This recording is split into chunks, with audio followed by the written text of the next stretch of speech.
Like, what can you say? I mean, shout out to Bo Mac and Terrence, man, and that whole team over there in Nebraska. They did their fucking thing. Is Crawford an all-time great now? Oh, hell yeah. Well, how many times have you seen two-time undisputed? That's the question.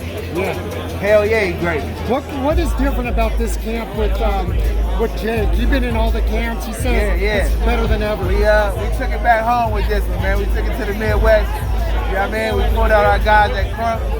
You know what I mean? If you know boxing, then you know Crump. You feel me? So at the end of the day, I'm going to let Jake's performance answer all y'all questions in the time, but at the end of the day, y'all know how we coming. When y'all see that KRONK, y'all know what it is. You know, Jake said in an interview recently on The Zone that he feels some sort of sense of relief, you know, coming off of his defeat. Yeah. You know, it was a very tough fight, very close fight, but he says that since he doesn't feel as if he has to protect that O, he feels more fluid, more elusive in the ring. A lot of times, man, listen, a loss can make a motherfucker so much better. You know, a lot of these guys trying to hold that O. I try to hold my O as long as I can, you feel me? Hey, look, the higher you get up on that ladder, the harder the fighters get, you know what I mean? So at the end of the day, he got something off his shoulders, he's back, he's better, he's everything we need him to be. Tune in. What's the ceiling for him, Jleon? Ain't no ceiling. Ain't no ceiling. That's the same for any of y'all doing this shit. Media, ain't no ceiling. At the end of the day, when there's another young great fighter coming behind the last one, it's more room and more work for y'all. At the end of the day, as long as we working and staying in that gym, the fucking sky's the limit. You know, you guys added the Hall of Famer Sugar Shane Mosley also in y'all's camp. What do you take away from a fighter and now a trainer? What do you take away when you add another tool to the belt? Yeah, man. I mean, who the fuck can tell you about anything? A lot of these guys out here that are trainers can't tell you what to do in the 6th round, 8th round, 10th round, 12th round, because they ain't never been there. You feel me? But you got Shane Mosley, who fought the best, been in with the motherfucking best, won and beat the best. At the end of the day, man, it's Shane Mosley. His accolades, his resume of what he's done, if he can give you just a little bit, that helps. So it don't matter. You know, 2023 has been a hell of a year for the sport of boxing. You know, and it used to be in the past, Jleon, that everybody was always trying to protect their O's. Not too many guys wanted to risk it all for the biscuit. You know, where do you see the landscape as far as boxing here in the near future? Yeah, listen, man, these motherfuckers is making fights. This year has been a year of all the great fights. And it's happening, and we just want to, I'm grateful. I don't want to ask for too much. I just want to keep this thing, I want to keep it going. We don't want to switch it up. It's moving, so let's get it. Jleon, let me ask you this, man. I've known you for a long time with Steel and everything. How surprised are you, a guy like Jake Paul, Disney kid, YouTube star, coming off the street, and I don't care, these guys are world-class fighters that if you saw them in the street, you wouldn't mess with them. He's knocking them out after a few years of man, training. Listen, man, it's crazy. Listen, like, again, the guy that was the old man in our gym, we had an old man in our gym named Tony that'll come in here and beat a young boy's ass because he stayed in that gym and he worked.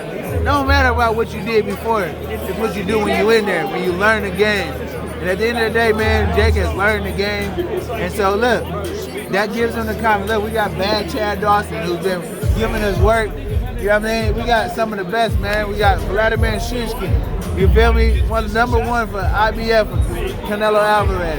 At the end of the day, man, we bring in the best to make our fighter better. Speaking of Canelo Alvarez, obviously he has a big fight upcoming himself with Jermell Charlo. How surprised were you knowing that Jermell was the one that was going to step in for his brother? Hey, man, he's a dog. Jermell is a dog. And that's what it is. He's like, fuck it. He's been wanting a big fight. He's stepping up and doing what he's supposed to do. Shout out to Jermell for keeping the boxing going and making the biggest fights. That's what it is. Shout out to Devin Haney. Shout out to Javante. Shout out to all the motherfuckers. Errol, Terencd. And that's what the game is. Shout out to Shakur. Shout out to all of them young boys, man. They out here doing shit. Look at Devin Haney's resume. Look at that motherfucker right there. That bitch fighting, man. Yeah. Well, you know, Devin Haney, they're talking about him and Regis Progress next. That's a hell of a fight. Go look at that kid resume. Huh?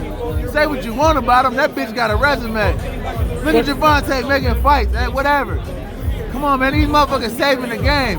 Give these young boys some props. So, you know, I remember about a year ago during the Ugas fight, I had a one-on-one with Errol Spence Jr.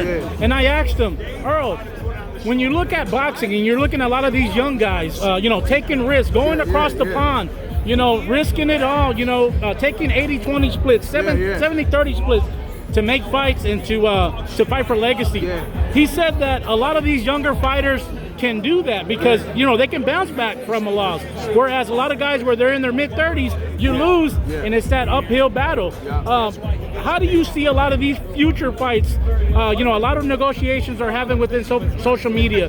Do you see the Gervonta Davis fighting the Haneys, the Shakurs, the Teofimos, and the? Of course, 100%. All the names, Teofimos, all of them.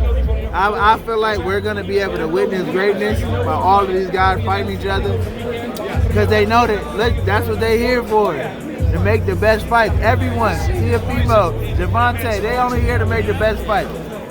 Before we couldn't get it, but we getting it now, and we need to be excited and appreciate these young fighters, man. Even the young fighters coming up, the Richardson Hitchens, all them young guys, man. These motherfuckers, all these young guys coming up, man. They want these fights. I love it. Look at motherfucking Keyshawn Davis. Yeah. He wants this shit. I love it. I'm a fan of all these young boys.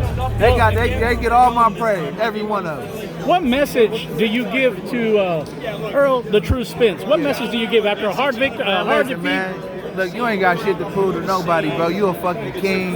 You been holding it down for years. You done built a legacy, bro. Man, fuck these people. People got all these different jokes and different shit. It ain't nothing like this, bro. Coming from where we all come from in this world of boxing, most come from the bottom. And look at what we did, packing out Cowboy Stadium. Don't ever forget it. Don't ever forget it. Multiple times. Get that motherfucker his just due, man. You feel me? Respect the Errol. I love him. Most definitely, bro. Hey, look, I appreciate your time. Any last shout-outs you want to give? Any of your fight fans, any of your friends? Bro, keep doing your thing, man. Already. Keep the game alive. It's your boy Jim in Blue, Mr. All Access Elite Boxing, signing off. Jleon Love. Thank you, homie. Much love and respect.